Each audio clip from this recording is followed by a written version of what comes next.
Bad habits come in many forms, whether that be something as simple as biting your nails, or maybe to the more extreme, such as alcoholism or heavy smoking. Either way, bad habits are what they are, habits. And habits can be broken. So, for today, I'll tell you how you can fix your bad habits and improve your overall life, as well as how to start some good habits as well. So, full disclosure, I have a bad habit of biting my nails.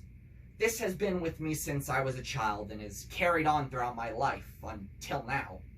This habit actually has an official name, which is named onychophagia, and is one of the most common habits found in teens. Curing it, however, can actually be quite easy.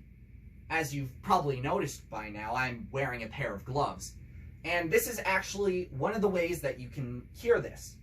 According to WebMD, ways to help against nail biting are as follows: to wear a pair of gloves, cut them shorter to prevent you from getting to them, coating them with a bad or sour taste, and to spend some money on a manicure so that it gives you a reason to keep them nice.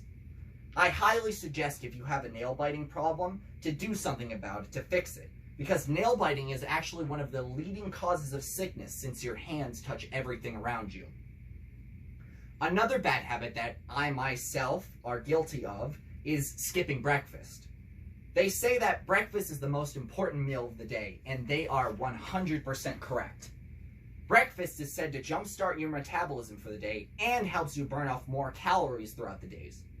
Other advantages of eating breakfast, found by a research study done by the Rush University Medical Center, are having a low BMI, body mass index, having a higher calcium and fiber intake, and is shown to improve your performance in both memory and attention.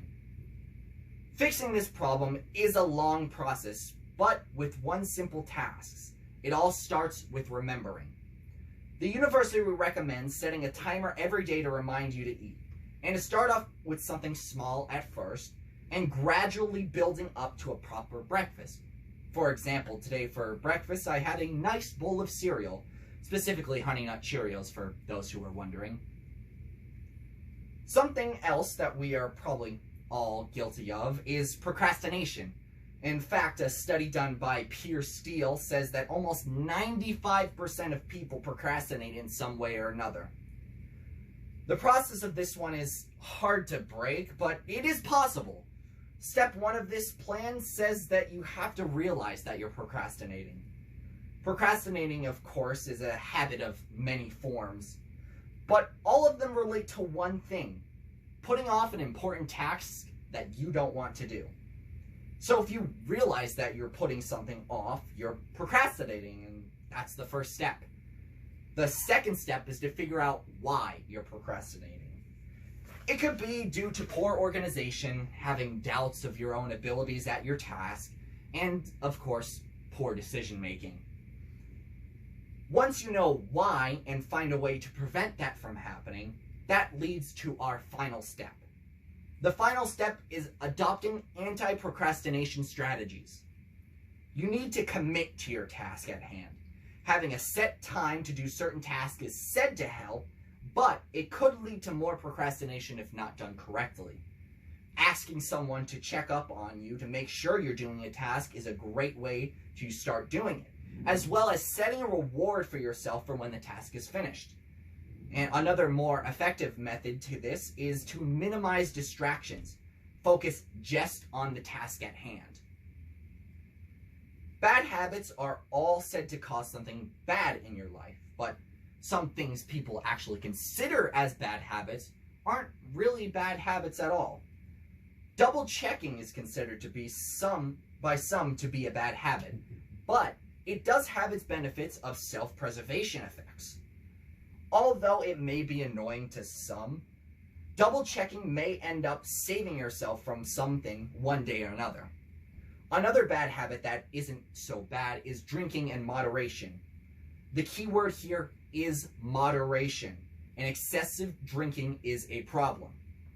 Studies show that moderate drinkers were about a third less likely to have a heart attack compared to non-drinkers. Again though, I want to repeat myself. The key word here is in moderation.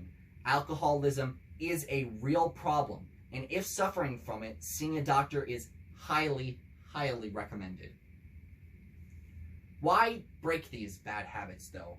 Well, for one, it does overall improve your self-being and makes you a more productive and enjoyable person, as well as saving yourself in the long run in life itself. Replacing the bad habits with good habits, going to sleep on time every night, clean up your messes, say please and thank you, and be more responsible with your money. Starting with good habits starts with you. You need to take the first step to wanting to improve. These good habits will improve your life. Let go of the bad and take in the good. That is my message for you here today.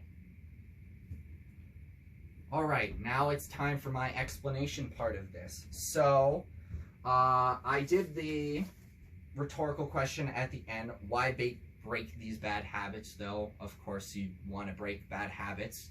Another thing I used is at the end as well with the alcoholism one. I repeated that the key word is in moderation and that you shouldn't be excessively drinking.